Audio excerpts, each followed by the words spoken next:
ਸਤਿ ਸ਼੍ਰੀ ਅਕਾਲ ਜੀ, ਮੈਂ ਹਾਂ ਹਰਜੋਤ ਕੌਰ। ਤੁਸੀਂ ਵੇਖ ਰਹੇ ਹੋ ਪ੍ਰੋਗਰਾਮ ਖਬਰ ਪੜਤਾਲ। ਸਾਡੇ ਨਾਲ ਜੁੜੇ ਹੋਏ ਨੇ ਸੀਨੀਅਰ ਪੱਤਰਕਾਰ ਸੁਰਿੰਦਰ ਡੱਲਾ ਜੀ।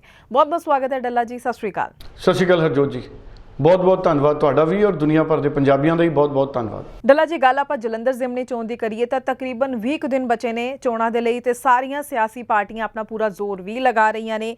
ਵੱਖ-ਵੱਖ ਪੋਲੀਟੀਕਲ ਪਾਰਟੀਆਂ ਦੇ ਵੱਡੇ ਲੀਡਰ ਜਿਹੜੇ ਹੈ ਉਹਨਾਂ ਦਾ ਆਉਣ ਦਾ ਸਿਲਸਿਲਾ ਵੀ ਸ਼ੁਰੂ ਹੋਇਆ ਪਿਆ। ਸੋ ਕਿਵੇਂ ਦੇਖਦੇ ਹੋ ਤੁਸੀਂ, ਕਿਉਂਕਿ ਅੱਜ ਜੋ ਹੈ ਅਰਵਿੰਦ ਕੇਜਰੀਵਾਲ ਵੀ ਸਾਫ਼ ਤੌਰ ਤੇ ਜੋ ਖਬਰਾਂ ਨੇ ਆ ਰਹੇ ਨੇ ਪ੍ਰਚਾਰ ਦੇ ਲਈ। ਜਲੰਧਰ ਜ਼ਿਮਨੀ ਚੋਣ ਜੋ ਹੈ, ਜਲੰਧਰ ਦੀ ਸੀਟ ਜੋ ਹੈ ਇੱਕ ਵੱਡਾ ਸਵਾਲ ਸਾਰੀਆਂ ਪਾਰਟੀਆਂ ਲਈ ਜ਼ਰੂਰ ਬਣੀ ਹੋਈ ਹੈ। ਸੋ ਅੱਗੋਂ ਗੱਲ ਕਰੀਏ ਤਾਂ ਬੀਜੇਪੀ ਦੀ ਗੱਲ ਕਰ ਲਈਏ, ਹੋਰ ਕਿਹੜੇ ਵੱਡੇ ਲੀਡਰ ਤੁਹਾਨੂੰ ਲੱਗਦਾ ਆ ਸਕਦੇ ਨੇ ਚੋਣ ਪ੍ਰਚਾਰ ਲਈ? ਕਾਂਗਰਸ ਦੀ ਗੱਲ ਕਰੀਏ, ਕੀ ਪ੍ਰਿयंका ਗਾਂਧੀ ਤੇ ਰਾਹੁਲ ਗਾਂਧੀ ਵੀ ਆਉਣਗੇ ਜਲੰਧਰ ਜ਼ਿਮਨੀ ਚੋਣ ਦੇ ਚੋਣ ਪ੍ਰਚਾਰ ਲਈ? ਹਾਲਾਂਕਿ ਨਵਜੋਤ ਸਿੰਘ ਸਿੱਧੂ ਜੋ ਹੈ 3 ਸ਼ਨੀਵਾਰ ਪ੍ਰਚਾਰ ਕਰਨਗੇ। ਅਕਾਲੀ ਦਲ ਦੀ ਗੱਲ ਕਰੀਏ, ਸੁਖਬੀਰ ਬਾਦਲ ਤਾਂ ਲਗਾਤਾਰ ਡਟੇ ਹੀ ਹੋਏ ਨੇ, ਪਰ ਕੀ ਵੱਡੇ ਬਾਦਲ ਪ੍ਰਕਾਸ਼ ਸਿੰਘ ਬਾਦਲ ਵੀ ਇੱਥੇ ਆਣਗੇ ਤੇ ਲੋਕਾਂ ਨੂੰ ਅਕਾਲੀ ਦਲ ਦੇ ਲਈ ਜੋ ਹੈ ਚੋਣ ਪ੍ਰਚਾਰ ਕਰਨਗੇ? ਸੋ ਇਹਨਾਂ ਸਾਰੀਆਂ ਸਥਿਤੀਆਂ ਨੂੰ ਜ਼ਰੂਰ ਸਮਝਣਾ ਚਾਹਾਂਗੇ ਕਿ ਮਾਇਆਵਤੀ ਵੀ ਇੱਥੇ ਆਣਗੇ। ਸੋ ਤੁਸੀਂ ਕਿਵੇਂ ਦੇਖਦੇ ਹੋ? ਕਿਉਂਕਿ ਜੇਕਰ ਆਪਾਂ ਗੱਲ ਕਰੀਏ ਕਿਸੇ ਇੱਕ ਪਾਰਟੀ ਦੀ ਕੋਈ ਹਵਾ ਨਹੀਂ ਬਣੀ ਹੋਈ ਹੈ ਤੇ ਇਹ ਦਿਸ਼ਾ ਤਾਂ ਹੀ ਬਦਲ ਸਕਦੀ ਹੈ ਜੇਕਰ ਪਾਰਟੀਆਂ ਦੇ ਵੱਡੇ ਲੀਡਰ ਖੁਦ ਇੱਥੇ ਪਹੁੰਚਦੇ ਨੇ। ਸੋ ਸੰਭਾਵਨਾਵਾਂ ਦੀ ਜੇ ਗੱਲ ਕਰ ਲਈਏ, ਕੀ ਲੱਗਦਾ ਹੈ ਕਿ ਕਿਸ ਦਿਸ਼ਾ ਵਾਲੇ ਪੋਲੀਟੀਕਲ ਹਵਾ ਚੱਲਦੀ ਦਿਖ ਰਹੀ ਹੈ ਜਲੰਧਰ ਜ਼ਿਮਨੀ ਚੋਣ ਨੂੰ ਲੈ ਕੇ? ਹਰਜੋਤ ਜੀ, ਸਵਾਲ ਤੁਹਾਡਾ ਬਹੁਤ ਅਹਿਮ ਹੈ। ਨਿਸ਼ਚਿਤ ਤੌਰ ਤੇ ਅੱਜ 20 ਅਪ੍ਰੈਲ ਹੋ ਗਈ ਹੈ ਤੇ ਕਿਸੇ ਵੀ ਪੋਲੀਟੀਕਲ ਪਾਰਟੀ ਦੀ ਹਵਾ ਨਹੀਂ ਹੈ ਜਲੰਧਰ ਦੇ ਵਿੱਚ। ਸਿਆਸੀ ਵੈਕਿਊਮ ਹੈ। ਜਿਹੜੇ ਆਮ ਵੋਟਰ ਨੇ, ਆਮ ਲੋਕ ਨੇ, ਉਹ ਇਸ ਚੋਣ ਦੇ ਲਈ ਬਹੁਤ ਜ਼ਿਆਦਾ ਉਸ ਤਰ੍ਹਾਂ ਨਾਲ ਸਰਗਰਮ ਨਹੀਂ ਹੈ ਜਿਵੇਂ ਪਹਿਲਾਂ ਹੋਇਆ ਕਰਦੇ ਸੀ। ਅਸਲ 'ਚ ਲੋਕਾਂ ਦੀਆਂ ਰੋਜ਼ਮर्रा ਦੀਆਂ ਆਪਣੀਆਂ ਚੁਣੌਤੀਆਂ ਨੇ, ਆਪਣੀਆਂ ਦੁੱਖ ਤਕਲੀਫਾਂ ਨੇ, ਔਰ ਸਰਕਾਰਾਂ ਦੇ ਲਾਰੇ ਨੇ ਜਿਹੜੇ, ਉਹ ਵੀ ਕਿਤੇ ਨਾ ਕਿਤੇ ਝੂਠੇ ਵਾਅਦੇ ਨੇ, ਉਹ ਵੀ ਕਿਤੇ ਨਾ ਕਿਤੇ ਜਿਹੜੀ ਇਹ ਇਲੈਕਟੋਰਲ ਵਿਵਸਥਾ ਹੈ ਇਹਦੇ 'ਚ ਲੋਕਾਂ ਦਾ ਭਰੋਸਾ ਸਵਾਲਾਂ 'ਚ ਲਿਆਉਂਦੀ ਹੈ। ਹੁਣ ਸਵਾਲ ਇਹ ਹੈ ਕਿ ਹਜੇ ਵੀ ਮਾਹੌਲ ਉਸ ਤਰ੍ਹਾਂ ਦਾ ਨਹੀਂ ਬਣਿਆ ਚੋਣਾਂ ਦੇ ਵਿੱਚ, ਪਰ ਪੋਲੀਟੀਕਲ ਪਾਰਟੀਆਂ ਪੂਰਾ ਜ਼ੋਰ ਲਾ ਰਹੀਆਂ ਨੇ। ਸਰਵੇਖਣ ਚੱਲ ਰਹੇ ਨੇ, ਗੁਪਤ ਸਰਵੇਖਣ ਚੱਲ ਰਹੇ ਨੇ। ਲਗਭਗ ਸਾਰੀਆਂ ਪੋਲੀਟੀਕਲ ਪਾਰਟੀਆਂ ਕੁਝ ਕੁ ਨੂੰ ਛੱਡ ਕੇ ਕਿਸੇ ਨਾ ਕਿਸੇ ਰੂਪ 'ਚ ਇਹ ਜਾਣਨਾ ਚਾਹੁੰਦੀਆਂ ਨੇ ਕਿ ਲੋਕਾਂ ਦਾ ਸਾਡੇ ਪ੍ਰਤੀ ਕੀ ਰਵੱਈਆ ਹੈ। ਔਰ ਗੁਪਤ ਸਰਵੇਖਣ ਪੋਲੀਟੀਕਲ ਪਾਰਟੀਆਂ ਨੂੰ ਚਿੰਤਾ 'ਚ ਪਾ ਰਹੇ ਨੇ ਕਿਉਂਕਿ ਕਿਸੇ ਵੀ ਪਾਰਟੀ ਨੂੰ ਹਲੇ ਤੱਕ ਉਸ ਤਰ੍ਹਾਂ ਦਾ ਹੁੰਗਾਰਾ ਨਹੀਂ ਮਿਲ ਰਿਹਾ। ਅੱਜ 20 ਅਪ੍ਰੈਲ ਹੈ ਔਰ 10 ਮਈ ਨੂੰ ਵੋਟਾਂ ਨੇ। ਸੋ 20 ਤੋਂ ਲੈ ਕੇ ਜੇ ਅਸੀਂ 10 ਮਈ ਦੀ ਗੱਲ ਕਰੀਏ ਤੇ 20 ਦਿਨ ਰਹਿ ਗਏ। ਚੋਣ ਪ੍ਰਚਾਰ ਵੀ ਸਾਨੂੰ ਪਤਾ ਹੈ 48-72 ਘੰਟੇ ਪਹਿਲਾਂ ਪਾਬੰਦੀਆਂ 'ਚ ਆ ਜਾਂਦਾ ਹੈ। ਇਸ ਕਰਕੇ ਇਲੈਕਸ਼ਨ ਕਮਿਸ਼ਨ ਦੀਆਂ ਹਦਾਇਤਾਂ ਦੇ ਮੁਤਾਬਕ ਜਿਹੜੇ ਦਿਨ ਬਚੇ ਨੇ ਚੋਣ ਪ੍ਰਚਾਰ ਦੇ, ਉਹ ਬਹੁਤ ਥੋੜ੍ਹੇ ਰਹਿ ਗਏ ਨੇ। ਹੁਣ ਸਾਰੀ ਟੇਕ ਜਿਹੜੀ ਆ ਉਹ ਵੱਡੇ ਲੀਡਰਾਂ ਤੇ ਟਿਕੀ ਹੈ। ਭਾਵੇਂ ਆਮ ਆਦਮੀ ਪਾਰਟੀ ਸੁਸ਼ੀਲ ਕੁਮਾਰ ਰਿੰਕੂ ਨੂੰ ਲਿਆਈ, ਭਾਵੇਂ ਭਾਰਤੀ ਜਨਤਾ ਪਾਰਟੀ ਅਟਵਾਲ ਸਾਹਿਬ ਦੇ, ਵੱਡੇ ਅਟਵਾਲ ਸਾਹਿਬ, ਉਹਨਾਂ ਦੇ ਪੁੱਤਰ ਇੰਦਰ ਇਕਬਾਲ ਅਟਵਾਲ ਨੂੰ ਲੈ ਕੇ ਆਈ, ਭਾਵੇਂ ਕਾਂਗਰਸ ਨੇ ਚੌਧਰੀ ਪਰਿਵਾਰ 'ਚ ਟਿਕਟ ਦਿੱਤੀ, ਭਾਵੇਂ ਅਕਾਲੀ ਦਲ ਨੇ ਆਪਣੇ ਮੌਜੂਦਾ ਵਿਧਾਇਕ ਨੂੰ ਟਿਕਟ ਦਿੱਤੀ, ਪਰ ਹਜੇ ਵੀ ਸਥਿਤੀਆਂ ਇੱਕ ਖਲਾਅ ਵਾਲੀਆਂ ਉੱਥੇ ਬਰਕਰਾਰ ਨੇ। ਹੁਣ ਵੱਡੇ ਲੀਡਰਾਂ ਦੀ ਆਮਦ ਸ਼ੁਰੂ ਹੋਣੀ ਹੈ। ਅੱਜ ਅਰਵਿੰਦ ਕੇਜਰੀਵਾਲ ਆ ਸਕਦੇ ਨੇ। ਅਰਵਿੰਦ ਕੇਜਰੀਵਾਲ ਦੇ ਨਾਲ ਆਉਂਦੇ ਦਿਨਾਂ ਦੇ ਵਿੱਚ ਸੰਜੇ ਸਿੰਘ, ਰਾਘਵ ਚੱਡਾ, ਬੀਬੀ ਆਤਸ਼ੀ, ਸੌਰਭ ਭਾਰਦਵਾਜ, ਜਿਹੜੇ ਕਿ ਆਮ ਆਦਮੀ ਪਾਰਟੀ ਦੇ ਨਵੇਂ 2 ਮੰਤਰੀ ਬਣੇ ਨੇ ਦਿੱਲੀ 'ਚ, ਇਹਨਾਂ ਸਾਰਿਆਂ ਦੇ ਆਉਣ ਦੀ ਸੰਭਾਵਨਾ ਹੈ। ਆਮ ਆਦਮੀ ਪਾਰਟੀ ਇੱਕ ਠੋਸ ਰਣਨੀਤੀ ਬਣਾ ਰਹੀ ਹੈ। ਸਥਾਨਕ ਵਿਧਾਇਕ ਨੇ ਜਿਹੜੇ, ਉਹਨਾਂ ਨੂੰ ਹਲਕੇ ਵੰਡੇ ਗਏ ਨੇ। ਪੰਜਾਬ ਦੇ ਦੂਜੇ ਕਈ ਪ੍ਰਸਿੱਧ ਵਿਧਾਇਕ ਨੇ ਜਿਹੜੇ, ਉਹਨਾਂ ਦੀਆਂ ਡਿਊਟੀਆਂ ਵੀ ਆਉਂਦੇ ਦਿਨਾਂ ਦੇ ਵਿੱਚ ਜਲੰਧਰ 'ਚ ਲੱਗ ਸਕਦੀਆਂ ਨੇ ਤਾਂ ਕਿ ਜਲੰਧਰ ਦੇ ਘਰ ਘਰ 'ਚ ਆਮ ਆਦਮੀ ਪਾਰਟੀ ਪਹੁੰਚ ਕਰੇ, ਆਮ ਲੋਕਾਂ ਨੂੰ ਦੱਸੇ ਕਿ ਅਸੀਂ ਜ਼ੀਰੋ ਬਿੱਲ ਦੀ ਗਰੰਟੀ ਪੂਰੀ ਕੀਤੀ ਹੈ। ਆਮ ਲੋਕਾਂ ਨੂੰ ਆਮ ਆਦਮੀ ਪਾਰਟੀ ਦੱਸਣਾ ਚਾਹੁੰਦੀ ਹੈ ਕਿ ਦੇਖੋ ਅਸੀਂ ਮੁਹੱਲਾ ਕਲੀਨਿਕ ਬਣਾਤੇ। ਪਰ ਸਵਾਲ ਕਈ ਖੜੇ ਵੀ ਨੇ। ਖੇਤਾਂ 'ਚ ਤਾਂ ਕਣਕ ਭਿੱਜੇ, ਕੁਦਰਤ ਦੀ ਕਰੋਪੀ ਹੈ, ਪਰ ਜੇ ਮੰਡੀਆਂ 'ਚ ਭਿੱਜੇ, ਮੰਡੀਆਂ ਨਹੀਂ ਅਸੀਂ ਛੱਤ ਵਾਲੀਆਂ ਦੇ ਸਕੇ। ਸੋ ਸਰਕਾਰਾਂ, ਅਸਲ ਖੇਤੀ ਸੈਕਟਰ ਹੈ ਜਿਹੜਾ ਪੰਜਾਬ ਦਾ, ਉਸ ਪਾਸੇ ਤਾਂ ਧਿਆਨ ਹੀ ਹੈ ਨਹੀਂ ਜ਼ਿਆਦਾ ਸਰਕਾਰਾਂ ਦਾ। ਬਰਸਾਤ 2 ਦਿਨ ਦੀ ਨੇ, ਕਈ ਨੁਕਸਾਨ ਜਿਹੜੇ ਸਾਡੇ ਕੀਤੇ ਨੇ, ਮੈਂ ਵਿਸਥਾਰ 'ਚ ਇਹਦੀ ਵੀ ਗੱਲ ਕਰਦਾ। ਪਰ ਹੁਣ ਜਿਹੜੀ ਟੇਕ ਲੱਗੀ ਹੈ, ਭਾਰਤੀ ਜਨਤਾ ਪਾਰਟੀ ਦੇ ਵੀ ਵੱਡੇ ਲੀਡਰ ਆਉਂਦੇ ਦਿਨਾਂ ਦੇ ਵਿੱਚ ਆ ਸਕਦੇ ਨੇ। ਨੱਡਾ ਸਾਹਿਬ ਜਿਹੜੇ ਉਹਨਾਂ ਦੇ ਪ੍ਰਧਾਨ ਨੇ, JP ਨੱਡਾ, ਉਹ ਆ ਸਕਦੇ ਨੇ। ਆਉਂਦੇ ਦਿਨਾਂ ਦੇ ਵਿੱਚ ਗ੍ਰਹਿ ਮੰਤਰੀ ਅਮਿਤ ਸ਼ਾਹ ਪੰਜਾਬ ਆ ਸਕਦੇ ਨੇ। ਨਰਿੰਦਰ ਮੋਦੀ ਨੂੰ ਵੀ ਭਾਰਤੀ ਜਨਤਾ ਪਾਰਟੀ ਦੇ ਜਿਹੜੇ ਪੰਜਾਬ ਦੇ ਲੋਕ ਨੇ ਉਹ ਚਾਹੁੰਦੇ ਨੇ ਕਿ ਨਰਿੰਦਰ ਮੋਦੀ ਚੋਣ ਪ੍ਰਚਾਰ ਦੇ ਵਿੱਚ ਆਉਣ। ਅਗਰ ਨਰਿੰਦਰ ਮੋਦੀ ਵੀ ਜਲੰਧਰ ਚੋਣ ਪ੍ਰਚਾਰ ਚਾਹੁੰਦੇ ਨੇ, ਉਹ ਵੀ ਇੱਕ ਆਮ ਭਾਰਤੀ ਜਨਤਾ ਪਾਰਟੀ ਦੇ ਲਈ ਇੱਕ ਵੱਡਾ ਫਰਕ ਪਾਉਣ ਵਾਲੇ ਲੀਡਰ ਦੇ ਤੌਰ ਤੇ ਦੇਖੇ ਜਾਂਦੇ ਨੇ। ਸੋ ਅਗਰ ਵੱਡੇ ਲੀਡਰ ਭਾਰਤੀ ਜਨਤਾ ਪਾਰਟੀ ਦੇ ਆਉਂਦੇ ਨੇ, ਉਹਦੇ ਨਾਲ ਵੀ ਤਾਕਤ ਹੈ ਜਿਹੜੀ ਭਾਰਤੀ ਜਨਤਾ ਪਾਰਟੀ ਮਹਿਸੂਸ ਕਰੇਗੀ ਕਿ ਉਹਨਾਂ ਨੂੰ ਮਿਲੀ ਹੈ। ਉਂਝ ਇੰਦਰਇਕਬਾਲ ਸਿੰਘ ਅਟਵਾਲ, ਉਹਨਾਂ ਦੇ ਪਿਤਾ ਨੂੰ ਵੀ 3 ਲੱਖ ਲਗਭਗ 3 ਲੱਖ 3.5 ਲੱਖ ਤੋਂ ਜ਼ਿਆਦਾ ਵੋਟਾਂ 2019 ਦੇ ਵਿੱਚ ਮਿਲੀਆਂ ਸੀ।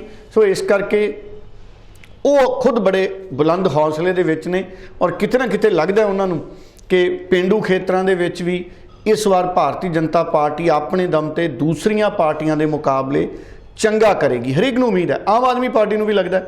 ਬੀਬੀ ਜੋਤੀ ਮਾਨ ਜਿੱਤੇ ਸੀ 2.5 ਲੱਖ 2,54,000 ਵੋਟਾਂ ਬੀਬੀ ਜੋਤੀ ਮਾਨ ਲੈ ਗਏ ਸੀ 2014 'ਚ। 2019 'ਚ ਜੋਰਾ ਸਿੰਘ ਜੀ 25-26 ਹਜ਼ਾਰ ਦੇ ਕਰੀਬ ਰਹਿ ਗਏ।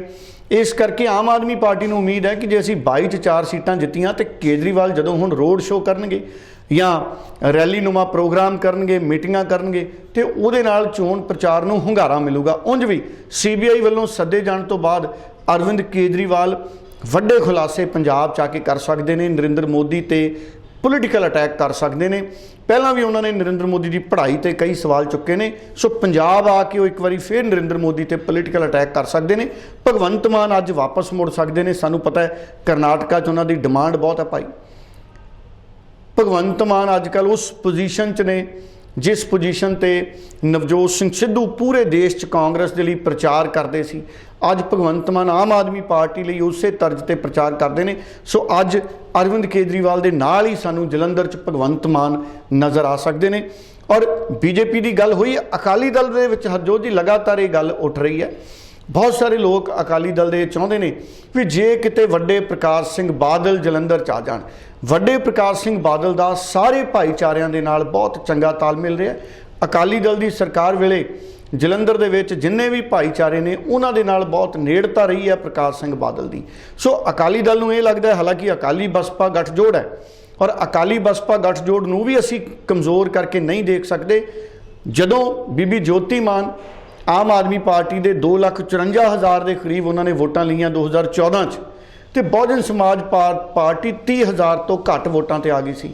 ਔਰ ਹੁਣ ਜਦੋਂ 2019 ਦੀਆਂ ਚੋਣਾਂ ਦੇ ਵਿੱਚ ਜਦੋਂ ਜਸਟਿਸ ਜੋਰਾ ਸਿੰਘ ਸਾਬਕਾ ਜੱਜ ਨੇ ਜਿਹੜੇ, ਉਹਨਾਂ ਨੂੰ ਜਦੋਂ 30,000 ਤੋਂ ਘੱਟ ਵੋਟਾਂ ਮਿਲੀਆਂ ਆਮ ਆਦਮੀ ਪਾਰਟੀ ਵੱਲੋਂ, ਤੇ ਬਸਪਾ 2,06,000-7,000 ਤੋਂ ਪਾਰ ਹੋ ਗਈ ਸੀ। ਇਹਦਾ ਮਤਲਬ ਹੈ ਕਿ ਪਿਛਲੀਆਂ ਅਗਰ 2-3 ਚੋਣਾਂ ਦੇਖੀਏ, ਬਸਪਾ ਔਰ ਆਮ ਆਦਮੀ ਪਾਰਟੀ ਇਹ ਵੋਟਰ ਇੱਕ ਦੂਜੇ ਪਾਸੇ ਜਾਂਦੇ ਨੇ।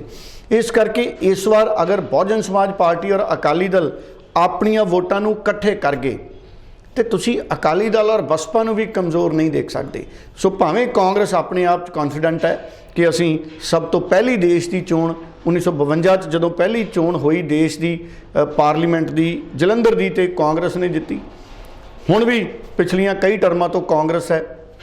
ਪਹਿਲਾਂ ਜਦੋਂ ਇਹ ਸੀਟ ਜਨਰਲ ਰਹੀ ਹੈ ਉਦੋਂ ਰਾਣਾ ਗੁਰਜੀਤ ਵੀ ਇੱਥੋਂ MP ਬਣੇ। ਸੋ ਸਮੇਂ ਦੇ ਨਾਲ ਨਾਲ ਬਹੁਤ ਸਾਰੇ ਬਦਲਾਅ ਆਉਂਦੇ ਨੇ। ਲਗਭਗ 43% ਜਿਹੜਾ ਸਾਡਾ ਭਾਈਚਾਰਾ ਹੈ ਉਹ ਰਾਖਵੇਂ ਕਰਨ ਦੇ ਨਾਲ ਸੰਬੰਧਿਤ ਹੈ। ਇਸ ਕਰਕੇ ਬਹੁਤ ਵੱਡੇ ਪੱਧਰ ਤੇ ਇੱਥੇ ਬਸਪਾ ਔਰ ਅਕਾਲੀ ਦਲ ਆਪਣੇ ਆਪ ਨੂੰ ਮਜ਼ਬੂਤ ਹੋਣ ਦੀ ਉਮੀਦ ਕਰ ਰਹੇ ਨੇ।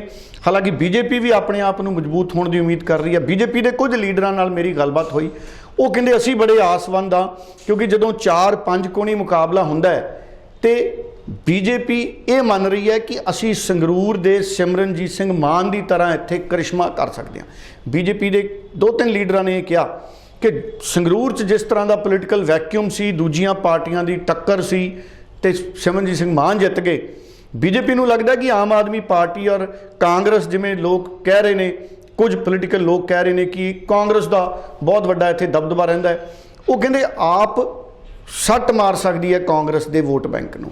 ਔਰ ਬਸਪਾ ਔਰ ਅਕਾਲੀ ਦਲ ਔਰ BJP ਜਦੋਂ 4-5 ਪਾਸੇ, ਸਿਮਰਜੀਤ ਸਿੰਘ ਮਾਨ ਵੀ ਉਹਨਾਂ ਦਾ ਉਮੀਦਵਾਰ ਵੀ ਆ ਗਿਆ, ਜਦੋਂ 5 ਧਿਰਾਂ ਹੋ ਗਈਆਂ ਤੇ ਉਹ ਕਹਿੰਦੇ ਜਿਵੇਂ ਸੰਗਰੂਰ 'ਚ ਸਿਮਰਜੀਤ ਸਿੰਘ ਮਾਨ ਨੇ ਬਾਜ਼ੀ ਮਾਰੀ ਸੀ, BJP ਵੀ ਅੱਗੇ ਦੇਖੀ ਜਾ ਸਕਦੀ ਹੈ। ਇਹ ਕੁਝ ਜਿਹੜੇ ਐਕਸਪਰਟ ਨੇ, ਪੱਤਰਕਾਰ ਵੀ ਨੇ 1-2 ਜਿਨ੍ਹਾਂ ਨਾਲ ਮੇਰੀ ਗੱਲ ਹੋਈ ਹੈ, ਉਹ ਕਹਿੰਦੇ ਇਹ ਹੋ ਸਕਦਾ ਕੁਝ ਵੀ। ਸੋ BJP ਨੂੰ ਵੀ ਜਿਹੜੇ ਪੋਲੀਟੀਕਲ ਸਮਝ ਰੱਖਣ ਵਾਲੇ ਲੋਕ ਨੇ ਉਹ ਰੇਸ 'ਚੋਂ ਬਾਹਰ ਨਹੀਂ ਮੰਨ ਰਹੇ। ਸੋ ਇਸ ਕਰਕੇ ਹੁਣ ਅਕਾਲੀ ਦਲ ਚਾਹੁੰਦਾ ਹੈ ਕਿ ਅਗਰ ਪ੍ਰਕਾਸ਼ ਸਿੰਘ ਬਾਦਲ ਕਿਤੇ ਪ੍ਰਚਾਰ ਕਰਨ ਆ ਜਾਣ, ਸਾਨੂੰ ਪਤਾ ਹੈ ਉਹਨਾਂ ਦੀ ਉਮਰ 95 ਸਾਲ ਤੋਂ ਜ਼ਿਆਦਾ ਹੈ, ਬਹੁਤ ਬਜ਼ੁਰਗ ਨੇ, ਸੋ ਅਗਰ ਉਹ ਆ ਗਏ, ਉਹਨਾਂ ਨੂੰ ਬੱਸ 'ਚ ਜਾਂ ਕਾਰ 'ਚ ਲਿਆ ਕੇ ਵੀ ਅਗਰ ਪ੍ਰਚਾਰ ਅਕਾਲੀ ਦਲ ਨੇ ਕਰਾਇਆ ਤੇ ਅਕਾਲੀ ਦਲ ਨੂੰ ਉਹਦਾ ਫਾਇਦਾ ਹੋ ਸਕਦਾ ਹੈ। ਸਿਮਰਨਜੀਤ ਸਿੰਘ ਮਾਨ ਤਾਂ ਪ੍ਰਚਾਰ ਉੱਥੇ ਕਰਨਗੇ। ਸੋ ਕਾਂਗਰਸ ਵੱਲੋਂ ਵੱਡੇ ਲੀਡਰ ਨਵਜੋਤ ਸਿੰਘ ਸਿੱਧੂ 3 ਸ਼ਨੀਵਾਰ ਨੂੰ ਪ੍ਰਚਾਰ ਕਰਨਗੇ, 22 ਨੂੰ, 29 ਨੂੰ ਤੇ 6 ਮਈ ਨੂੰ, ਤੇ ਰਾਹੁਲ ਗਾਂਧੀ ਔਰ ਪ੍ਰਿੰਕਾ ਗਾਂਧੀ ਔਰ ਜਿਹੜੇ ਉਹਨਾਂ ਦੇ ਨਵੇਂ ਪ੍ਰਧਾਨ ਨੇ ਮਿਸਟਰ ਖੜਗੇ ਖੁਦ ਜਿਹੜੇ ਨੇ ਉਹ ਰਿਜ਼ਰਵ ਸੀਟ ਨੂੰ ਰਿਪਰੈਜ਼ੈਂਟ ਕਰਦੇ ਨੇ। ਸੋ ਅਗਰ ਖੜਗੇ ਸਾਹਿਬ ਜਿਹੜੇ ਕਈ ਵਾਰੀ MP ਔਰ MLA ਰਹੇ ਨੇ, ਅਗਰ ਖੜਗੇ ਸਾਹਿਬ ਆ ਜਾਂਦੇ ਨੇ ਜਲੰਧਰ ਦੀ ਜ਼ਿਮਨੀ ਚੋਣ ਤੇ ਪ੍ਰਚਾਰ ਕਰਨ ਲਈ, ਉਹਦੇ ਨਾਲ ਵੀ ਕਾਂਗਰਸ ਆਪਣੇ ਆਪ ਨੂੰ ਮਜ਼ਬੂਤ ਧਿਰ ਦੇ ਤੌਰ ਤੇ ਦੇਖਦੀ ਹੈ। ਸੋ ਬਾਕੀ ਵੇਖਦੇ ਹਾਂ ਕਿ ਪ੍ਰਿੰਕਾ ਗਾਂਧੀ, ਰਾਹੁਲ ਗਾਂਧੀ ਜਾਂ ਕਾਂਗਰਸ ਦੇ ਹੋਰ ਵੱਡੇ ਲੀਡਰ ਨੇ ਉਹ ਕਦੋਂ ਪ੍ਰਚਾਰ ਕਰਨ ਲਈ ਆਉਂਦੇ ਨੇ। ਤੇ ਇਹਨਾਂ ਵੱਡੇ ਲੀਡਰਾਂ ਦੇ ਆਉਣ ਤੋਂ ਬਾਅਦ ਹਰਜੋਤ ਜੀ ਤਸਵੀਰ ਕੁਝ ਸਾਫ਼ ਹੋਏਗੀ, ਔਰ ਤਸਵੀਰ ਅਸਲ 'ਚ ਸਾਫ਼ ਹੋਏਗੀ 10 ਮਈ ਨੂੰ, ਜਿਸ ਦਿਨ ਵੋਟਾਂ ਪੈਣੀਆਂ, ਤੇ ਰਿਜ਼ਲਟ 13 ਤਰੀਕ ਨੂੰ ਆ ਜਾਣਾ। 13 ਤਰੀਕ ਨੂੰ ਤਾਂ ਸਾਰੀ ਤਸਵੀਰ ਹੈ ਜਿਹੜੀ ਜਲੰਧਰ ਦੀ ਉਹ ਸ਼ੀਸ਼ੇ ਦੀ ਤਰ੍ਹਾਂ ਸਾਫ਼ ਹੋ ਜਾਣੀ ਹੈ ਵੀ ਭਾਈ 24 ਤੋਂ ਪਹਿਲਾਂ ਪੰਜਾਬ 'ਚ ਜਲੰਧਰ ਵਾਲਾ ਸੈਮੀਫਾਈਨਲ ਕਿਹੜੀ ਪਾਰਟੀ ਜਿੱਤੀ ਤੇ ਇਸ ਸੈਮੀਫਾਈਨਲ ਦੇ ਮਤਲਬ ਕੀ ਨੇ, ਤੇ ਜਲੰਧਰ ਦੀ ਜ਼ਿਮਨੀ ਚੋਣ ਨੇ ਤੈਅ ਕਰਨਾ ਹੈ ਕਿ 24 'ਚ ਪੰਜਾਬ ਕਿਸ ਪਾਸੇ ਜਾ ਸਕਦਾ। ਸੋ ਸਾਰਿਆਂ ਦਾ ਪੂਰਾ ਸਖਤ ਮੁਕਾਬਲਾ ਚੱਲ ਰਿਹਾ ਹੈ। ਡੱਲਾ ਜੀ, ਬਹੁਤ ਸਾਰੀਆਂ ਚਰਚਾਵਾਂ ਨੇ ਕਿ ਦੇਸ਼ ਦੇ ਜਿਹੜੇ ਪ੍ਰਧਾਨ ਮੰਤਰੀ ਨੇ ਨਰਿੰਦਰ ਮੋਦੀ ਪੂਰਬੀ ਰਾਜਾਂ ਦੇ ਵਿੱਚ ਆਪਣੀ ਪਾਰਟੀ ਦਾ ਆਧਾਰ ਬਣਾਉਣ ਲਈ ਉਹ ਚੋਣ ਲੜ ਸਕਦੇ ਨੇ। ਅਜਿਹੀਆਂ ਚਰਚਾਵਾਂ ਨੇ, ਇਹ ਸਵਾਲ ਬਹੁਤ ਹੀ ਵੱਡਾ ਹੈ ਕਿਉਂਕਿ ਜੇ ਅਸੀਂ ਗੱਲ ਕਰੀਏ ਤਾਂ ਕੀ ਪ੍ਰਧਾਨ ਮੰਤਰੀ ਨਰਿੰਦਰ ਮੋਦੀ ਨੇ ਜਿਹੜੇ ਉਹ 2024 ਵੇਲੇ ਪੰਜਾਬ 'ਚੋਂ ਵੀ ਕੋਈ ਲੋਕ ਸਭਾ ਚੋਣ ਲੜ ਸਕਦੇ ਨੇ, ਕਿਉਂਕਿ ਪੰਜਾਬ ਜਿਹੜਾ ਬੀਜੇਪੀ ਦੀ ਸੂਚੀ ਵਿੱਚ ਹੈ, ਮਤਲਬ ਤਰਜੀਹ ਤੇ ਹੈ ਜਿੱਥੇ ਕਿ ਬੀਜੇਪੀ ਆਪਣੇ ਪੱਧਰ ਤੇ ਅੱਗੇ ਵਧਣਾ ਚਾਹੁੰਦੀ ਹੈ। ਕੀ ਲੱਗਦਾ ਹੈ ਜੇ ਪ੍ਰਧਾਨ ਮੰਤਰੀ ਨੂੰ ਪੰਜਾਬ ਤੋਂ ਚੋਣ ਲੜਨ ਦੀ ਮੰਗ ਉੱਠਦੀ ਹੈ ਬੀਜੇਪੀ ਦੇ ਵਿੱਚ, ਤਾਂ ਫਿਰ ਸਿਆਸੀ ਸਮੀਕਰਨ ਕਿੱਧਰ ਨੂੰ ਜਾਂਦੇ ਨਜ਼ਰ ਆਉਂਦੇ ਨੇ? ਅੱਜ ਤੁਸੀਂ ਕੀ ਕਹਿਣਾ ਚਾਹੋਗੇ? ਕੀ ਤੁਹਾਨੂੰ ਨਜ਼ਰ ਆਉਂਦਾ ਆਉਣ ਵਾਲੇ ਸਮੇਂ ਦੇ ਲਈ? ਹਰਜੋਤ ਜੀ, ਇਹ ਬਹੁਤ ਵੱਡਾ ਸਵਾਲ ਹੈ। ਚਰਚਾਵਾਂ ਨੇ, ਆਫੀਸ਼ੀਅਲ ਕਨਫਰਮੇਸ਼ਨ ਨਹੀਂ ਹੈ, ਅਧਿਕਾਰਿਕ ਪੁਸ਼ਟੀ ਨਹੀਂ ਹੈ ਕਿ ਕੀ ਪ੍ਰਧਾਨ ਮੰਤਰੀ ਨਰਿੰਦਰ ਮੋਦੀ 2024 ਤੋਂ ਪਹਿਲਾਂ ਬਿਹਾਰ 'ਚ ਪਟਨਾ ਲੋਕ ਸਭਾ ਤੋਂ ਚੋਣ ਲੜਨਗੇ ਜਾਂ ਨਹੀਂ ਲੜਨਗੇ। ਇਹ ਚਰਚਾਵਾਂ ਨੇ, ਪਰ ਮੰਗ ਪੰਜਾਬ ਤੋਂ ਵੀ ਹੈ। ਭਾਰਤੀ ਜਨਤਾ ਪਾਰਟੀ ਦੇ ਕੁਝ ਲੀਡਰ, ਮੈਂ ਕੁਝ ਸਮਾਂ ਪਹਿਲਾਂ ਮੇਰੀ ਉਹਨਾਂ ਨਾਲ ਗੱਲਬਾਤ ਹੋ ਰਹੀ ਸੀ, ਉਹਨਾਂ ਨੇ ਵੀ ਇਹ ਉਮੀਦ ਪ੍ਰਗਟ ਕੀਤੀ। ਉਹ ਕਹਿੰਦੇ ਅਸੀਂ ਤਾਂ ਚਾਹੁੰਦੇ ਹਾਂ ਵੀ ਜੇ ਕਿਤੇ ਪ੍ਰਧਾਨ ਮੰਤਰੀ ਨਰਿੰਦਰ ਮੋਦੀ 2024 ਤੋਂ ਪਹਿਲਾਂ ਦੇਸ਼ ਦੇ ਦੂਜੇ ਹਿੱਸੇ 'ਚ ਚੋਣ ਲੜਨ ਦੇ ਨਾਲ ਅਗਰ ਪੰਜਾਬ ਦੇ ਇੱਕ ਹਿੱਸੇ ਤੋਂ ਵੀ ਜਾਂ ਕਿਸੇ ਲੋਕ ਸਭਾ ਤੋਂ ਵੀ ਚੋਣ ਲੜਨ ਤੇ ਉਹਦੇ ਨਾਲ ਭਾਰਤੀ ਜਨਤਾ ਪਾਰਟੀ ਪੰਜਾਬ ਦੇ ਵਿੱਚ ਵੀ ਆਪਣਾ ਕੱਦ ਕਾਠੀ ਤੇ ਆਧਾਰ ਹੋਰ ਮਜ਼ਬੂਤ ਕਰ ਸਕਦੀ ਹੈ। ਸੋ ਇਹ ਸਾਨੂੰ ਸਾਰਿਆਂ ਨੂੰ ਪਤਾ ਹੈ ਕਿ ਪ੍ਰਧਾਨ ਮੰਤਰੀ ਨਰਿੰਦਰ ਮੋਦੀ ਇਸ ਵਕਤ ਦੁਨੀਆ ਭਰ ਦੇ ਵਿੱਚ ਪ੍ਰਸਿੱਧੀ ਹਾਸਲ ਲੀਡਰ ਨੇ, ਔਰ ਪੰਜਾਬ ਦੀ ਬੀਜੇਪੀ ਦੀ ਜਦੋਂ ਅਸੀਂ ਗੱਲ ਕਰਦੇ ਹਾਂ ਤੇ ਬੀਜੇਪੀ ਦੇ ਲੀਡਰ ਚਾਹੁੰਦੇ ਨੇ ਕਿ ਅਸੀਂ ਪੰਜਾਬ 'ਚ ਆਪਣੇ ਪੈਰਾਂ ਤੇ ਖੜੇ ਹੋਈਏ, ਤੇ ਇਹ ਮੰਗ ਉੱਠੀ ਹੈ ਪੰਜਾਬ ਦੇ ਵਿੱਚ ਬੀਜੇਪੀ ਦੇ ਅੰਦਰੋਂ ਵੀ ਕਿ ਅਗਰ ਪੰਜਾਬ ਦੇ ਵਿੱਚ ਵੀ ਪ੍ਰਧਾਨ ਮੰਤਰੀ ਨਰਿੰਦਰ ਮੋਦੀ ਆ ਕੇ ਚੋਣ ਲੜਨ, ਔਰ ਮੈਨੂੰ ਇਹ ਲੱਗਦਾ, ਦੇਖੋ ਗੁਰਦਾਸਪੁਰ ਅਜਿਹਾ ਇਲਾਕਾ ਹੈ ਜਿੱਥੇ ਸਭ ਤੋਂ ਜ਼ਿਆਦਾ ਬੀਜੇਪੀ ਦੇ ਅੰਦਰ ਮੰਗ ਹੋ ਸਕਦੀ ਹੈ ਕਿ ਪ੍ਰਧਾਨ ਮੰਤਰੀ ਨਰਿੰਦਰ ਮੋਦੀ ਗੁਰਦਾਸਪੁਰ ਆ ਕੇ ਚੋਣ ਲੜਨ।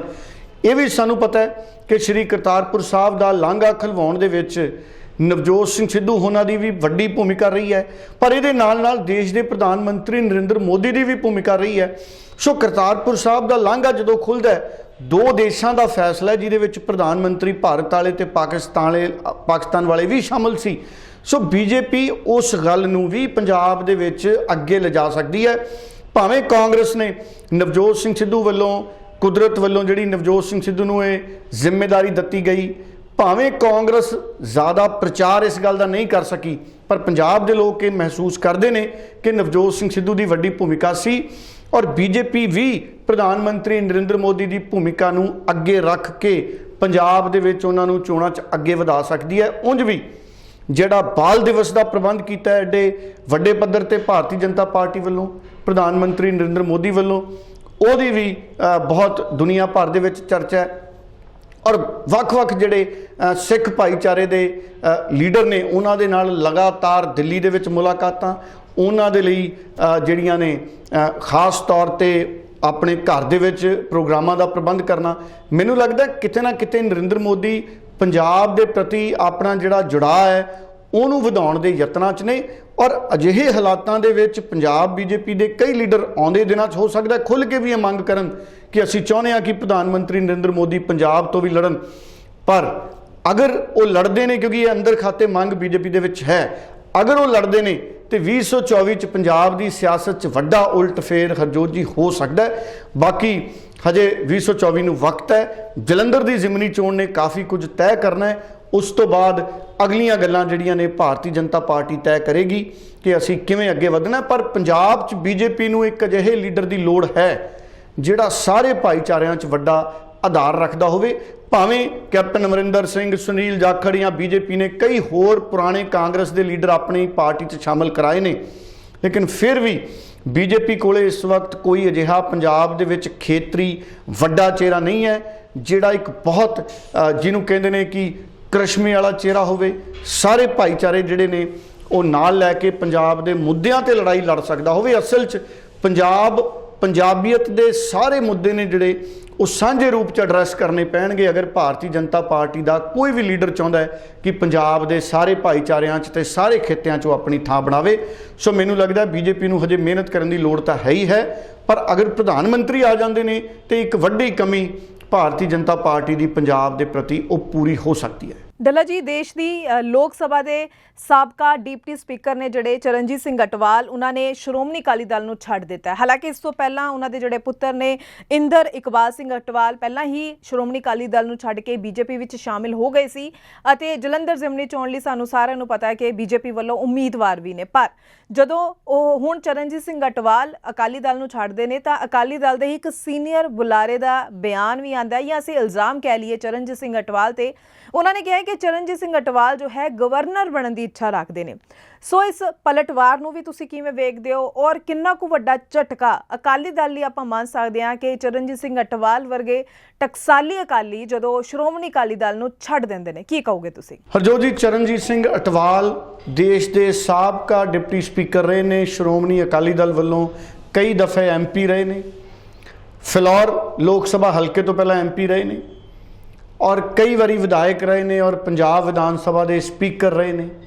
ਸ਼੍ਰੋਮਣੀ ਅਕਾਲੀ ਦਲ ਦੇ ਵਿੱਚ ਬਹੁਤ ਲੰਮਾ ਸਮਾਂ ਚਰਨਜੀਤ ਸਿੰਘ ਅਟਵਾਲ ਉਹਨਾਂ ਨੇ ਆਪਣੀ ਜ਼ਿੰਦਗੀ ਦਾ ਹੰਢਾਇਆ ਔਰ ਆਪਣੀ ਜ਼ਿੰਦਗੀ ਦੇ ਸ਼ੁਰੂਆਤੀ ਦਿਨਾਂ ਦੇ ਵਿੱਚ ਚਰਨਜੀਤ ਸਿੰਘ ਅਟਵਾਲ ਬਹੁਤ ਮਿਹਨਤਕਸ਼ ਵਿਅਕਤੀ ਦੇ ਤੌਰ ਦੇ ਉੱਤੇ ਜਾਣੇ ਜਾਂਦੇ ਨੇ। ਜ਼ਿੰਦਗੀ 'ਚ ਬਹੁਤ ਹੇਠਲੇ ਪੱਧਰ ਤੋਂ ਉਹਨਾਂ ਨੇ ਆਪਣੀ ਜ਼ਿੰਦਗੀ ਦੇ ਵਿੱਚ ਸਵੇ ਰੁਜ਼ਗਾਰ ਕੰਮਕਾਰ ਸ਼ੁਰੂ ਕੀਤਾ ਸੀ। ਹਾਲਾਂਕਿ ਉਹਨਾਂ ਨੇ ਕੋਈ ਬਹੁਤ ਆਪਣੇ ਵਪਾਰਕ ਅਦਾਰੇ ਨਹੀਂ ਖੜੇ ਕੀਤੇ, ਬਹੁਤ ਸਧਾਰਨ ਜ਼ਿੰਦਗੀ ਚਰਨਜੀਤ ਸਿੰਘ ਅਟਵਾਲ ਉਹਨਾਂ ਨੇ ਆਪਣੀ ਜ਼ਿੰਦਗੀ ਕੱਢੀ ਹੈ। ਸਿੱਖਿਆ ਦੇ ਖੇਤਰ 'ਚ ਉਹਨਾਂ ਨੇ ਬਹੁਤ ਕੰਮ ਕੀਤਾ ਔਰ ਲੋਕ ਚਰਨਜੀਤ ਸਿੰਘ ਅਟਵਾਲ ਉਹਨਾਂ ਦੀ ਸ਼ਰੀਫੀਅਤ, ਉਹਨਾਂ ਦੀ ਸਾਦੀ ਭਾਸ਼ਾ, ਮਿੱਠਾ ਬੋਲਣ ਦੀ ਜਿਹੜੀ ਉਹਨਾਂ ਦਾ ਸੁਭਾਅ ਹੈ ਉਹਦੇ ਕਰਕੇ ਬਹੁਤ ਉਹਨਾਂ ਦਾ ਸਤਿਕਾਰ ਕਰਦੇ ਨੇ।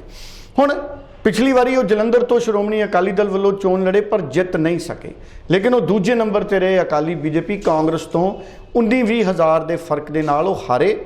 ਪਰ ਹੁਣ ਉਹਨਾਂ ਦਾ ਪੁੱਤਰ ਕੁਝ ਦਿਨ ਪਹਿਲਾਂ ਇੰਦਰ ਇਕਬਾਲ ਸਿੰਘ ਅਟਵਾਲ ਬੀਜੇਪੀ 'ਚ ਸ਼ਾਮਲ ਹੋਏ ਤੇ ਉਹਨਾਂ ਨੂੰ ਟਿਕਟ ਵੀ ਬੀਜੇਪੀ ਨੇ ਦਿੱਤੀ ਹੈ ਤੇ ਕੱਲ ਚਰਨਜੀਤ ਸਿੰਘ ਅਟਵਾਲ ਉਹਨਾਂ ਨੇ ਵੀ ਸ਼੍ਰੋਮਣੀ ਅਕਾਲੀ ਦਲ ਦੀ ਮੁੱਢਲੀ ਮੈਂਬਰਸ਼ਿਪ ਤੋਂ ਅਸਤੀਫਾ ਦਿੱਤਾ। ਚਰਨਜੀਤ ਸਿੰਘ ਅਟਵਾਲ ਪ੍ਰਕਾਸ਼ ਸਿੰਘ ਬਾਦਲ ਦੇ ਖਾਸੇ ਕਰੀਬੀ ਲੀਡਰਾਂ 'ਚੋਂ ਮੰਨੇ ਜਾਂਦੇ ਨੇ ਔਰ ਟਕਸਾਲੀ ਅਕਾਲੀ ਲੀਡਰ ਦੇ ਤੌਰ ਤੇ ਮੰਨੇ ਜਾਂਦੇ ਨੇ। ਪਰ ਕਿਤੇ ਨਾ ਕਿਤੇ ਪਿਛਲੇ ਕੁਝ ਸਮੇਂ ਤੋਂ ਉਹਨਾਂ ਦੇ ਪੁੱਤਰ ਇੰਦਰ ਇਕਬਾਲ ਸਿੰਘ ਅਟਵਾਲ ਨੂੰ ਸ਼੍ਰੋਮਣੀ ਅਕਾਲੀ ਦਲ ਦੇ ਵਿੱਚ ਉਹ ਥਾਂ ਨਹੀਂ ਮਿਲਦੀ ਦਿਖ ਰਹੀ ਸੀ ਜਿਹੜੀ ਕਿਤੇ ਨਾ ਕਿਤੇ ਕਈ ਲੋਕ ਚਾਹੁੰਦੇ ਸੀ ਕਿ ਇੰਦਰ ਇਕਬਾਲ ਸਿੰਘ ਅਟਵਾਲ ਨੂੰ ਮਿਲਣੀ ਚਾਹੀਦੀ ਸੀ। ਹਾਲਾਂਕਿ ਮੁੱਢਲੀ ਮੈਂਬਰਸ਼ਿਪ ਤੋਂ ਅਸਤੀਫੇ ਤੋਂ ਬਾਅਦ ਕਈ ਤਰ੍ਹਾਂ ਦੇ ਇਲਜ਼ਾਮ ਤਰਾਸ਼ੀਆਂ ਦੀ ਸਿਆਸਤ ਵੀ ਸ਼ੁਰੂ ਹੋਈ ਹੈ।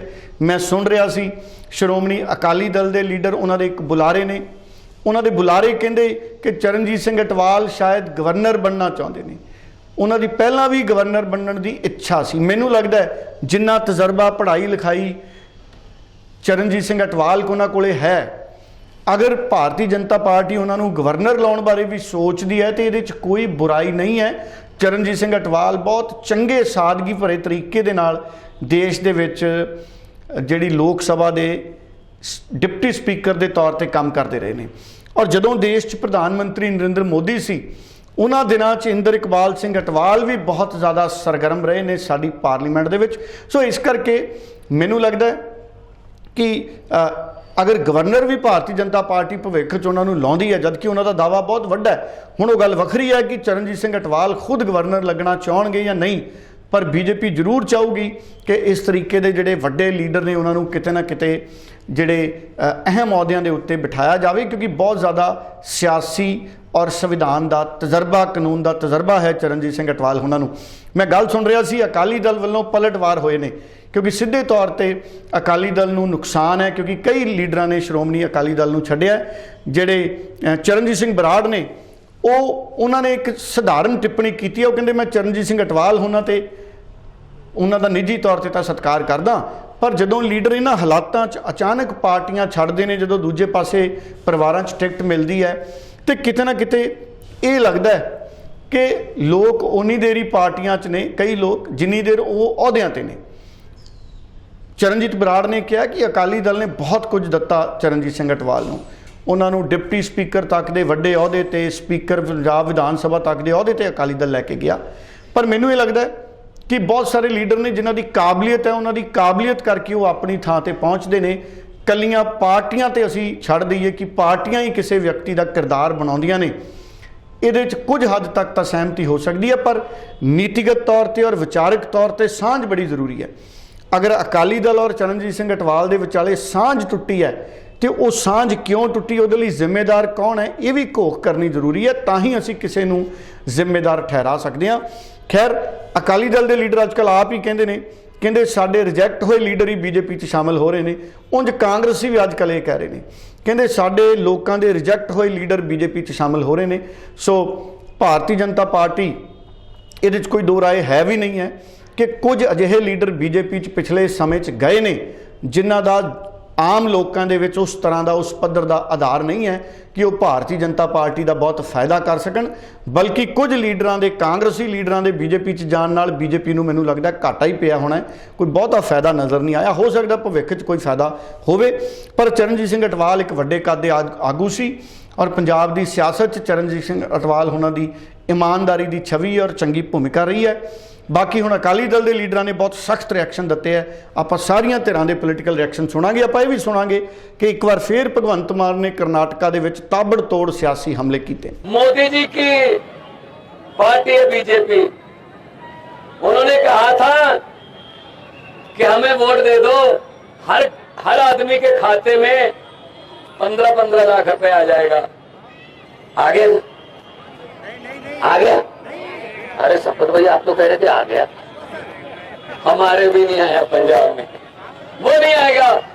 15 लाख की बात छोड़ो, जो घर में 2-4 हजार रुपए पड़े थे इमरजेंसी के लिए नोटबंदी करके, वो भी निकलवा के ले गए भाई साहब। ये जुमला पार्टी है। तो कांग्रेस को वोट देने का मतलब वोट को खराब करना, बीजेपी को वोट देने का मतलब झूठ को, जुमले को वोट देना।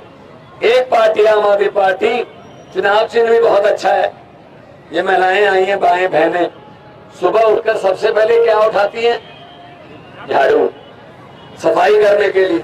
इस झाड़ू से हम इससे पहले सिर्फ मकान या दुकान साफ करते थे, अब इस झाड़ू से अरविंद केजरीवाल जी की अगुवाई में पूरा हिंदुस्तान साफ किया जाएगा, पूरा हिंदुस्तान। ਸੋਡਲਾ ਜੀ, ਜੇਕਰ ਪ੍ਰੋਗਰਾਮ ਦੇ ਅਖੀਰ ਵਿੱਚ ਵੀ ਕੋਈ ਹੋਰ ਖਾਸ ਖਬਰ, ਕੋਈ ਵੱਡੀ ਖਬਰ ਤੁਸੀਂ ਦਰਸ਼ਕਾਂ ਨਾਲ ਸਾਂਝੀ ਕਰਨਾ ਚਾਹੋ ਤਾਂ ਮੈਂ ਜ਼ਰੂਰ ਚਾਹਾਂਗੀ ਉਸ ਖਬਰ ਦੀ ਜਾਣਕਾਰੀ ਵੀ ਤੁਸੀਂ ਦਰਸ਼ਕਾਂ ਨਾਲ ਜ਼ਰੂਰ ਸਾਂਝੀ ਕਰਿਓ। ਹਰਜੋਤ ਜੀ, ਬੜੀ ਦੁੱਖ ਵਾਲੀ ਗੱਲ ਹੈ, ਕਈ ਸਰਕਾਰਾਂ ਆਈਆਂ ਤੇ ਕਈ ਗਈਆਂ, ਪਰ ਖੇਤੀ ਸੈਕਟਰ ਅੱਜ ਵੀ ਉੱਥੇ ਖੜਾ ਹੈ। ਆ 2 ਦਿਨ ਟੁੱਟਵੀਂ ਬਰਸਾਤ ਹੋਈ ਹੈ, ਪਰ ਪੰਜਾਬ 'ਚ ਕਈ ਥਾਈਂ ਮੰਡੀਆਂ ਦੇ ਵਿੱਚ ਖੁੱਲ੍ਹੀ ਕਣਕ ਜਿਹੜੀ ਬੋਰੀਆਂ 'ਚ ਪਈ ਸੀ ਉਹ ਭਿੱਜ ਗਈ। ਨੁਕਸਾਨ ਕਿਸ ਪੱਧਰ ਦਾ ਹੈ ਉਹ ਇੱਕ ਵੱਖਰਾ ਵਿਸ਼ਾ, ਪਰ ਸਵਾਲ ਇਹ ਹੈ ਕਿ ਜਦੋਂ ਸਿਆਸਤ ਇਹ ਹੋ ਰਹੀ ਹੈ ਕਿ ਅਸੀਂ ਪੰਜਾਬ ਬਦਲਤਾ, 70 ਸਾਲਾਂ 'ਚ ਪੰਜਾਬ 'ਚ ਕੁਝ ਨਹੀਂ ਸੀ ਹੋਇਆ, ਇਹ ਸਵਾਲ ਭਗਵੰਤ ਮਾਨ ਸਾਹਿਬ ਨੂੰ ਵੀ ਹੈ। ਭਗਵੰਤ ਮਾਨ ਸਾਹਿਬ ਲਈ ਇਹ ਬਹੁਤ ਜ਼ਰੂਰੀ ਹੈ ਕਿ ਪੰਜਾਬ ਦੀਆਂ ਸਾਰੀਆਂ ਮੰਡੀਆਂ ਦੀਆਂ ਛੱਤਾਂ ਬਣਨ। ਜਿੰਨੇ ਮਹੱਤਵਪੂਰਨ ਮੁਹੱਲਾ ਕਲੀਨਿਕ ਨੇ, ਦੇਖੋ ਮੁਹੱਲਾ ਕਲੀਨਿਕ ਤਾਂ ਸਾਨੂੰ ਬਣੇ ਬਣਾਏ ਮਿਲ ਗਏ ਨਾ, ਉੱਥੇ ਤਾਂ ਬਾਹਰ ਬੋਰਡ ਲੱਗ ਗਏ, ਅੰਦਰ ਸਮਾਨ ਆ ਗਿਆ। ਸਵਾਦ ਤਾਂ ਹੈ ਅਗਰ ਪੰਜਾਬ ਦੀਆਂ ਨੰਗੀਆਂ ਅਨਾਜ ਮੰਡੀਆਂ, ਖੁੱਲੀਆਂ ਛੱਤਾਂ ਵਾਲੀਆਂ ਅਨਾਜ ਮੰਡੀਆਂ, ਜਿੱਥੇ ਅਸਮਾਨ 'ਚ ਸਾਡੀ ਕਣਕ ਨੰਗੀ ਪਈ ਹੈ, ਢੱਕੀ ਨਹੀਂ ਪਈ, ਉੱਥੇ ਕਿਉਂ ਨਹੀਂ ਉੱਪਰ ਛੱਤ ਦੇ ਉੱਪਰ ਸ਼ੈਲਟਰ ਬਣਦੇ? ਉੱਥੇ ਕਿਉਂ ਨਹੀਂ ਛੱਤਾਂ ਬਣਦੀਆਂ? ਭਾਵੇਂ ਪਲਾਸਟਿਕ ਦੀਆਂ ਬਣਾ ਦਿਓ ਅਗਰ ਸੀਮੈਂਟਡ ਨਹੀਂ ਬਣਾਉਣੀਆਂ। ਸੋ ਜਿਹੜੇ ਮੁਲਕ ਦੇ ਵਿੱਚ ਔਰ ਖ਼ਾਸ ਤੌਰ ਤੇ ਜਿਹੜੇ ਸੂਬੇ 'ਚ ਅਨਾਜ ਮੰਡੀਆਂ ਦੀਆਂ ਛੱਤਾਂ ਹੈ ਨਹੀਂ, ਅਸੀਂ ਖੇਤੀ ਦੇ ਪੱਖੋਂ ਸਰਕਾਰਾਂ ਦੀ ਤਰਜੀਹ ਦੇਖ ਸਕਦੇ ਹਾਂ।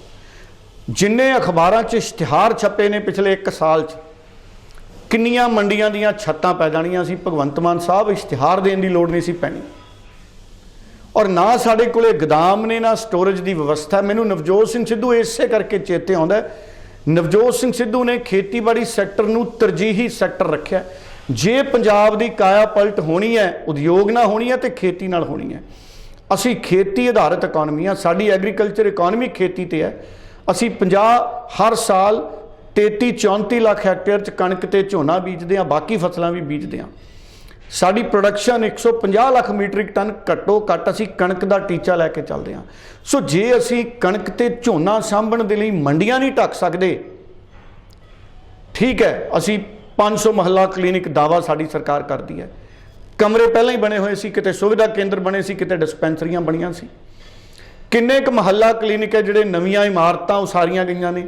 ਇਹ ਅੰਕੜੇ ਬਾਹਰ ਆ ਜਾਣ, ਸਾਨੂੰ ਦੁੱਧ ਦਾ ਦੁੱਧ ਤੇ ਪਾਣੀ ਦਾ ਪਾਣੀ ਹੋ ਜੂ।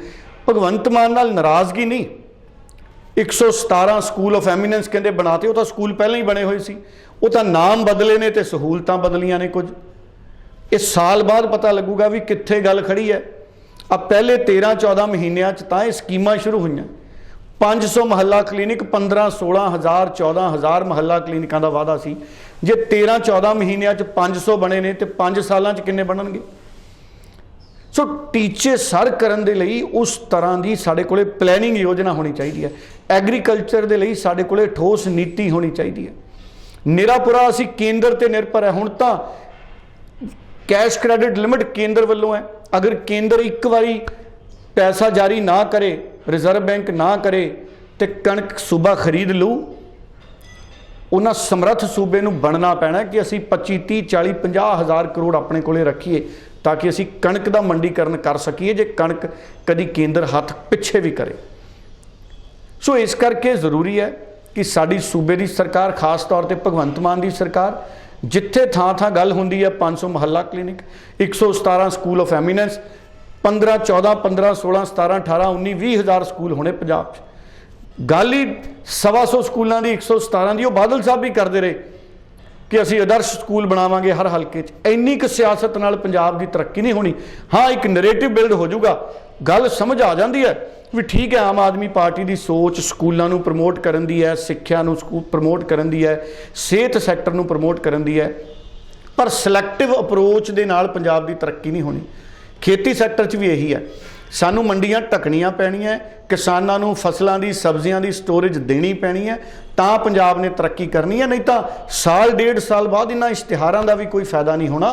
ਪੰਜਾਬੀ ਬਹੁਤ ਜਾਗਰੂਕ ਨੇ, ਦੁਨੀਆ ਭਰ 'ਚ ਜਾ ਕੇ ਪੰਜਾਬੀਆਂ ਨੇ ਝੰਡੇ ਬੁਲੰਦ ਕੀਤੇ ਨੇ, ਕੈਨੇਡਾ, ਅਮਰੀਕਾ ਨੂੰ ਤਰੱਕੀਆਂ ਪੰਜਾਬੀਆਂ ਨੇ ਦੇਤੀਆਂ। ਸੋ ਇਸ ਕਰਕੇ ਮੈਨੂੰ ਲੱਗਦਾ ਕਿ ਖੇਤੀ ਸੈਕਟਰ ਵਾਲੇ ਪਾਸੇ ਸਾਡੀ ਸਰਕਾਰ ਨੂੰ ਗੰਭੀਰ ਹੋਣ ਦੀ ਲੋੜ ਹੈ। ਕੱਲੇ ਮਾਡਲ ਦਿਖਾ ਕੇ ਵੀ ਦਿੱਲੀ ਮਾਡਲ, ਪੰਜਾਬ ਮਾਡਲ, ਖੇਤੀ ਸੈਕਟਰ ਨਹੀਂ ਸੁਧਰਨਾ। ਇਹਦੇ 'ਚ ਗੰਭੀਰ ਯਤਨਾਂ ਦੀ ਲੋੜ ਹੈ। ਸੋਡਾਲਾ ਜੀ, ਬਹੁਤ ਬਹੁਤ ਧੰਨਵਾਦ ਤੁਹਾਡਾ ਕਿ ਤੁਸੀਂ ਇਹਨਾਂ ਸਾਰੀਆਂ ਹੀ ਖਬਰਾਂ ਦੇ ਉੱਪਰ ਪੂਰਾ ਐਨਾਲਿਸਿਸ ਜੋ ਹੈ ਦਰਸ਼ਕਾਂ ਦੇ ਨਾਲ ਸਾਂਝਾ ਕੀਤਾ ਹੈ। ਦਰਸ਼ਕਾਂ ਦਾ ਵੀ ਧੰਨਵਾਦ ਕਰਦੇ ਹਾਂ ਪ੍ਰੋਗਰਾਮ ਦੇ ਨਾਲ ਜੁੜਨ ਦੇ ਲਈ। ਤੇ ਇਸ ਦੇ ਨਾਲ ਹੀ ਹੁਣ ਮੈਨੂੰ ਯਾਨੀ ਕਿ ਹਰਜੋਤ ਕੌਰ ਨੂੰ ਵੀ ਦਿਓ ਜੀ ਇਜਾਜ਼ਤ। ਧੰਨਵਾਦ, ਬਹੁਤ ਬਹੁਤ ਧੰਨਵਾਦ।